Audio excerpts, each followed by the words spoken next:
వందా తుఫాన్ స్టార్ట్ అయిపోయింది కదా! మీరు మీ పిల్లలు జాగ్రత్తగా ఉన్నారా? సో, మాకైతే ఇక్కడ చాలా లైట్ గానే వర్షం పడుతుంది. బట్ తుఫాన్ అన్నారు కదా! చాలా సేఫ్‌గా ఉండండి. మీ పిల్లలు జాగ్రత్త. బయటికెళ్ళేటప్పుడు చూసుకోండి. చెట్ల కింద, వాటిల కింద నుంచోకండి. సో, టేక్ కేర్ అన్నమాట. సో, హాయ్ అండి అందరికీ నమస్కారం. ఎలా ఉన్నారు? బాగున్నారా?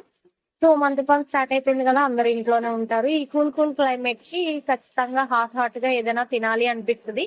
పైగా కార్తీక మాసం కూడా స్టార్ట్ అయిపోయింది. మీరు నాన్ వెజ్ తినరని నాకు తెలుసు. అందుకే మీకోసం నాన్ వెజ్‌కి మించిన మష్రూమ్‌తో మంచిగా, ఈజీగా ఒక హాఫ్ అన్ అవర్‌లో అయిపోయే పులావ్ చేసి తీసుకొచ్చేసాను. రెసిపీ చూపించేస్తాను. చేసేయండి. సో, 5 నిమిషాలు, 10 నిమిషాలు అని చెప్పను. ఒక హాఫ్ అన్ అవర్ అయితే మీరు కేటాయిస్తే టేస్టీగా ఉంటది. మీ పిల్లలు మంచం కింద కూడా కాలు పెట్టకుండా తింటారు. అంత బాగుంటుందనమాట. ఫస్ట్ అయితే స్టవ్ వెలిగించుకొని హండీ పెట్టుకొని ఆయిల్ వేసుకోండి. మీకు నచ్చితే నెయ్యి, డాల్డా వేసుకోండి. నాకు ఆయిల్ ఒకటే వేసుకున్నాను.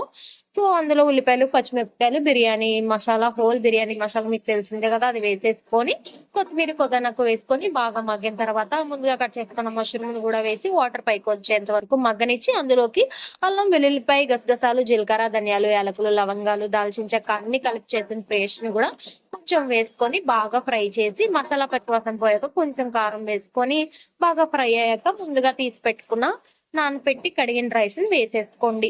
రైస్ నేను నార్మల్‌గా తీసుకున్నాను బాస్మతి కాకుండా. సో, 1:2 రేషియో వేసుకోవాలి.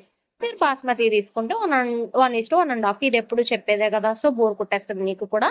ఫైనల్‌గా వాటర్ వేసేసుకొని ఇందులోకి కొత్తిమీర, పుదీనాకు సరిపోయినంత ఉప్పు వేసుకుంటే ఒక్క హాఫ్ అన్ అవర్ చాలు. అలా మూత పెట్టేసి ఒక్క సీరియల్ చూస్తే మీ మష్రూమ్ పులావ్ అయితే రెడీ అయిపోతుంది. సో, మీకెలా అనిపిచ్చింది? ఖచ్చితంగా ఫుల్‌గా చూడండి. నచ్చితే లైక్ చేసి, కుదిరితే సబ్స్క్రైబ్ చేసుకోండి. Thank you for watching. Support చేయండి. తుఫాన్ అంటున్నారు కాబట్టి మీరు జాగ్రత్త. మీ పిల్లలు కూడా జాగ్రత్త. Take care guys. Always be happy. So, ఇంకేముంది? సో, నా mushroom biryani with chicken curry చాలా టేస్టీగా ఉందోచ్.